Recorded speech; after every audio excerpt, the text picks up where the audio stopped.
Hello, and welcome back to my channel. For those who are new here, my name is Mrs. Holly. I am a going on 6 years, sixth year middle school language arts teacher. I teach 8th grade in the wonderful state of Georgia. So I just want to say welcome to my channel, and let's get started.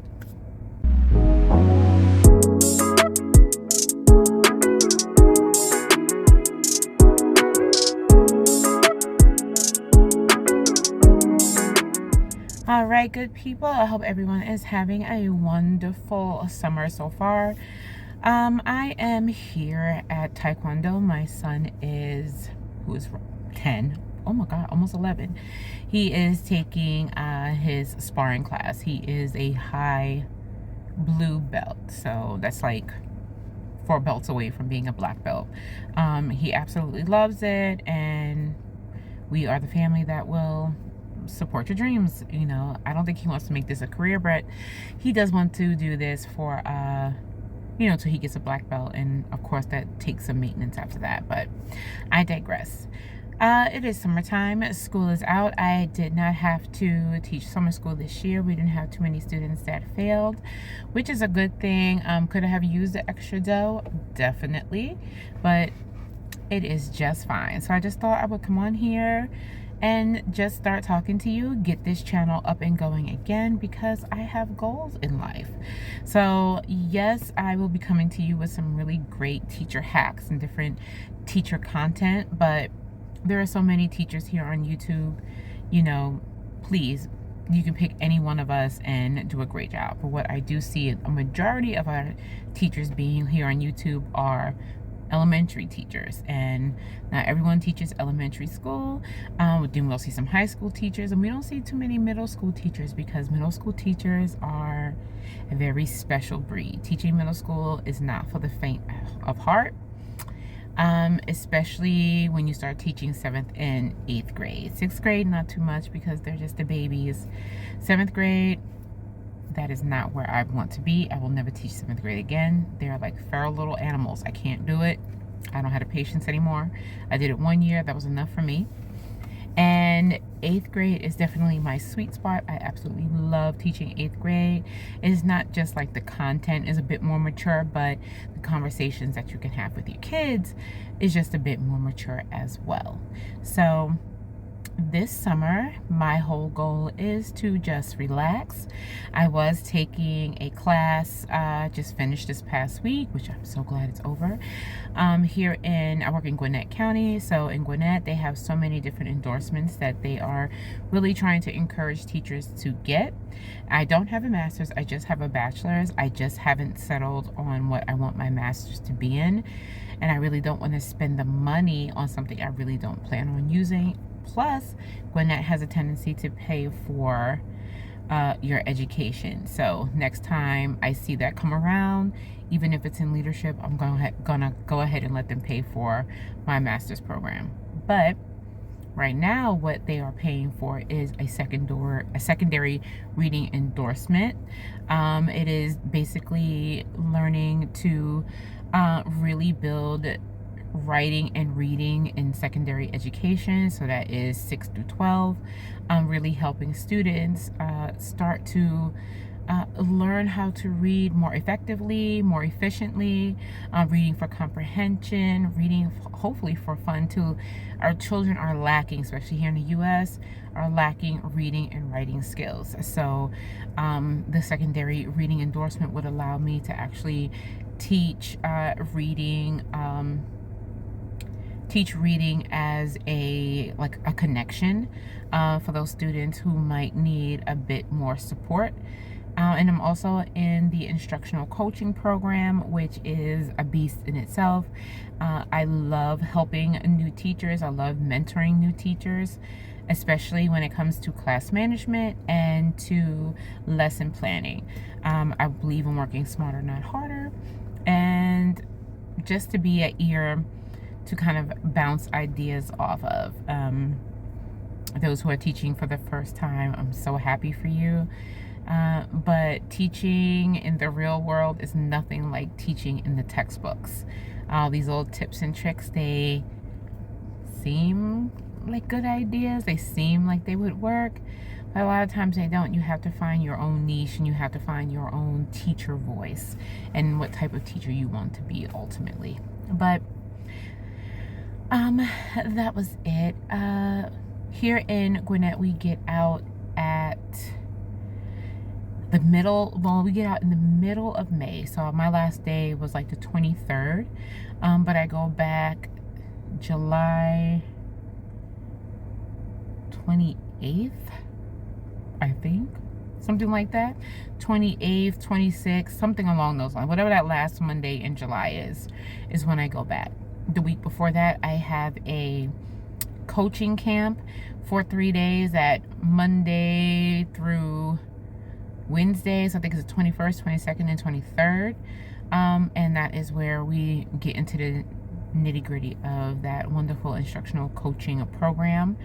Then I start another secondary reading endorsement course in August, and that is at a college. You have to take college courses to get that endorsement. And if you teach here in Georgia and you teach in Gwinnett, take advantage of those endorsements. Once you get yourself all settled into your first year or two of teaching, if they give you college endorsement or different endorsements, go for it. So far, I can teach language arts. Of course, that is my certification, but I'm also endorsed to teach ESOL students, those students who have English as a second language or a multi-language, because in Gwinnett, a majority, especially in my district, well, in my cluster of schools, my school alone, the population of Hispanic students is about 90+%. So it's important to be able to educate these students, because none of their assessment testing will be done in Spanish or any other language. Everything is in English. So we have to make sure that they are ready. Also, I'm really encouraging my students to make sure that they learn English as well, because being bilingual or multilingual is definitely a flex. A lot can be done with that. You could end up having, getting a job where they pay you more because you are bilingual. So I'm encouraging my students to do that, not to simply just learn English, but master both languages so you can make it profitable for yourself. I'm also learning to speak Spanish, at least from a conversational standpoint, so I can converse with our parents and our students. Because I do think it's important, just as much as they make an effort to speak my language, I should make an effort to speak their language as well. In my class, however, I do not encourage any any other language but English, because it's not going to help them on their tests. It's not going to help them really master the speaking English fluently, and that's what I want for them. I want them to be successful. But if we're in homeroom at lunch or we're in a chill moment, go ahead, boo, speak your language, and I'm gonna try to speak it too. So that is me in a nutshell. Let me see, is anything else going on in my life? No. As far as personal things, I don't know if I told y'all here on YouTube, but I have said it on my TikTok.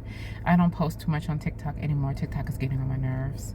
I mean, it's great. I have some growth there, but sometimes it can be really toxic, not my vibe sometimes.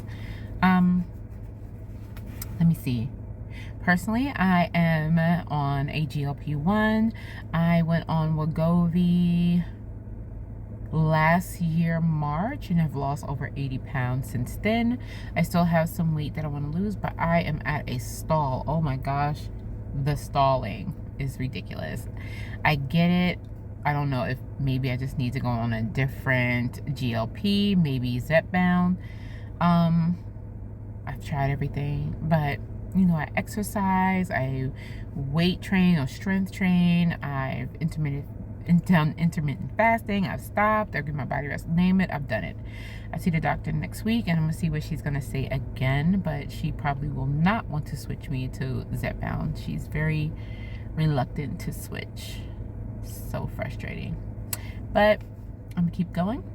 If you've ever watched any of my other videos before, you know I've had herniated disc in my back. That has not changed. They are not healing, which is why it's important for me to continue losing weight so I can have just as much pressure removed off my back as possible.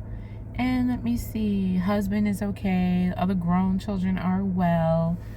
Husband is also on a GLP-1. He is on Ozempic and he is doing well there. It has some other great benefits as well besides just weight loss. It has helped him with kidney function. It has helped with control his A1C. So yeah, he has, you know, really seen a lot of benefits as I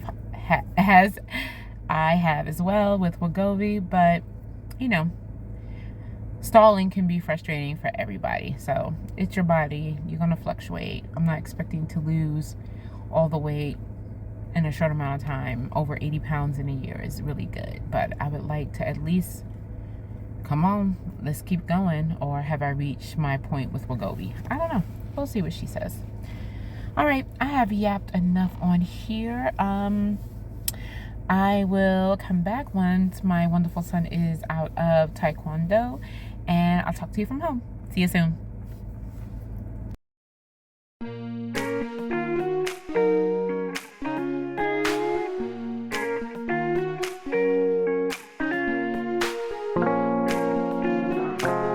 Hi. He's back from Taekwondo. Ice cream? Yes, please. All right. How was Taekwondo? It was pretty good. I kicked some butt. All right. All right, come on. Hi, blue belt. Let's go.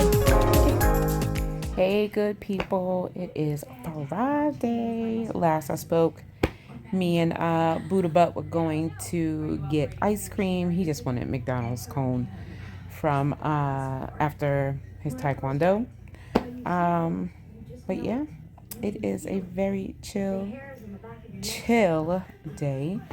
Tomorrow, Saturday, he has Taekwondo again tomorrow. He doesn't know it yet, but he is going next week to Great Wolf Lodge. And we went today, me and hubby, and got him some shoes, like some pool shoes and some new goggles because his feet are ginormous now. He's a size 8 in men. He's only, we're going to round him up to 11 because his birthday's in a couple of weeks. But yes, and then when he's away, we are painting his room. I'm not sure if everyone knows. I think I maybe put it on TikTok, but about over a year ago, or almost 2 years in, we bought a house in Jackson County here in Georgia. And because it was a new build, we could not paint. And we are dying to add some color to our place. That's my husband's CPAP machine. He don't use it. Who needs to breathe, right? But we've been dying to paint because these walls are that cheap, flat, builder grade paint. They already did all the inspections and looked at any nail pops, already addressed that. And now it is time to really add some color because I am a big believer in color and I want to do color drenching. I've been just looking at lots of Pinterest boards and TikToks, and I have just been loving this whole concept of color drenching. I know it's not new, but I come from the era of white baseboards and trim against whatever color. But I just think there is something so elegant about having the ceiling to your baseboards one color. It's just so amazing. So we're going to start with his room. 3 different sheens, a flat matte ceiling paint, and then eggshell on his walls, and then a semi-gloss for his doors and his baseboards because, you know, they take the most licking. And yeah, he already picked his color. Of course, he's obsessed with blue. He doesn't need new bedding or anything because he keeps picking the same type of bedding anyway. He's in that phase. But we're going to let him have his blue, and we're going to end up hanging up all his pictures. So hopefully we will have everything done before he gets back. He doesn't get back until I think Sunday or Monday. And that should be enough time for us to do it. So I'm so freaking excited to get started. We are also doing our bathroom. We have a toilet closet, which I love because that means our toilet is nowhere near our toothbrushes. So we have the toilet closet that will be a darker green. And then we have a in the same green family, just lighter, for the rest of the master bathroom, and that is also being color drenched. I'm so freaking excited. I can't stress that enough to finally get some color in the house. But yeah, that is all that we have going on. Like I said, it's just such a chill vibe not being at school. Um, oh, I wanted to talk to you guys about our plan to our road to retirement, basically. We have 17 years before we retire, but 17 years comes up quickly. And because there is no certainty, if you've been like keeping up the news, looking at things on TikTok, when it comes to retirement, our whole big thing, as you can hear, Sex and the City in the back. Um, if you've been keeping up, it's been a huge deal lately that our Social Security won't be here. It's going to run out by the time 2033 or 34 runs out, comes around.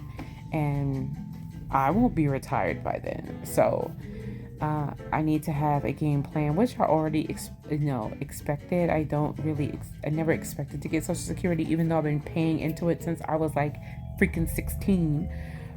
Not to see that money is unbelievable. But we, hubby and I, don't plan on retiring here in the US. We plan on retiring in Panama, as one of our countries of choice. I am already practicing to speak Spanish, taking lessons and things like that. So I really want to make a good use of that. And I have an entire game plan mapped out. So I'm actually going to turn you around, and I think I'll just close out the vlog from there with my game plan, road to retirement. So hold on, I'll show you. Okay, so here is my game plan. I don't know about anyone else, but I am a huge lover of lists because I love to cross things off. So here is my game plan to help us secure our retirement to Panama. So one, I think I mentioned this before. I am trying to secure, if I didn't, I'm saying it now. I'm trying to secure another part-time job. This is to help pay off any consumer debt. And once that consumer debt is paid off, that additional income will go directly into our savings. Create additional discretionary income, hint, hint, YouTube. So if you please subscribe to this channel, interact with it, I would greatly appreciate it. Because yes, we need to make sure that we can definitely retire comfortably. I don't want to stress out my children, worried about if we're going to have enough funds. And I want to be able to, really enjoy our retirement age, comfortably. We're not flashy, but it is what it is. Like I said, with that part-time job, I want to pay off first all of my store credit cards. Sorry, all of my store credit cards. I have like 4. Then I'm going to, once that is paid, roll all of that over to taking care of the smallest credit card balances first, up to the largest, which is right here. Then I have a small personal loan. I want to go ahead and get rid of that. I want to pay off my car note. Now these don't have to be the first, I think 5 are definitely in order. I'm going to be paying this as I go along, but this is pretty much in order. And then I want to make sure I pay off my car note. The Roth IRA, I'm definitely opening, definitely not 8th. I was just reminding myself I need to go ahead and open one. And once all of this is really paid, really start feeding into it up until the max amount, because I know there is a cap per year. I am starting a vacation piggy bank. This is to just have some extra funds on the side. I'm getting one of those indestructible piggy banks that you kind of have to break open. And this is just for our little fun money. I don't want to put it with this. I'm a visual person, so I need to see that going up, and I am hiding that from my husband. Kevin and Ryan need to get their passports. This is really just to serve as a reminder. I have mine already, but I want my boys to get theirs. Book our first trip to Panama. We will be taking our first trip next year, God willing, because I want to visit Panama City. I want to practice some more of my Spanish, put it to good use. Hubby is also taking Spanish, and I am speaking to Ryan in Spanish as well. And he's going to middle school, so I believe he will be taking Spanish as another language if they give him a language class. I'm hoping that is a class that he gets. And just continue to grow my personal savings account. These are not necessarily in any order, but that vacation, we do want to hurry up and get started. But yeah, this is our road to retirement. This is just where we are so far. This is mine. So this will happen regardless of what my husband says or not. Not like I'm disregarding his feelings. It's just we know that we cannot retire comfortably here in the US. My husband has many medications. He's on several medication. He's on disability, and I want to make sure that he is able to really enjoy, he's 55, so it's still quite young, but by the time I retire, I'll be in my late 60s and he'll be in his early 70s, and I want to be comfortable and I want to enjoy that time. We are taking care of our health, but because my husband has some health problems, I want to make sure that we are in the best possible situation to make sure that we are able to maintain it and that we go to a place that has still excellent health care, which Panama does. And he also already has friends in Panama as well. So we're going to go and check that out. And Costa Rica is not too far as well. So we'll keep you posted. And I will post updates for this plan as often as I can. I already have an interview for another part-time job. Is actually teaching online, which I don't mind. So I have an interview on Monday. So I will let you know how that is going. Might as well use my teaching degree for good use. And yeah, so let me just turn you around and I'm gonna go ahead and close out this vlog. Well, vlog, excuse me. All right, good people. Well, thank you for listening to me this week. I know it's nothing too exciting going on, but I promise when school gets picked back up, things will, of course, get crazy and hectic. But please live vicariously through me as I just enjoy the bed rot of my vacation. I have bed rot so bad, but I'm loving every minute of it because if you know, as a teacher, I don't get much downtime and I'm enjoying my downtime with my rest. So please like and follow. Please make sure you subscribe, as I said, like and follow. Interact with this, ask questions if you have any questions, if you are a new teacher, anything like that. I'll be going into more teacher tricks and hacks, especially if you are a middle school teacher. Those are coming up very soon. But this is just my summertime fun time. Even if it seems boring, I'm loving every moment of it. But like I said, subscribe, follow, interact, ask questions. And until next time, hasta la próxima. Adios.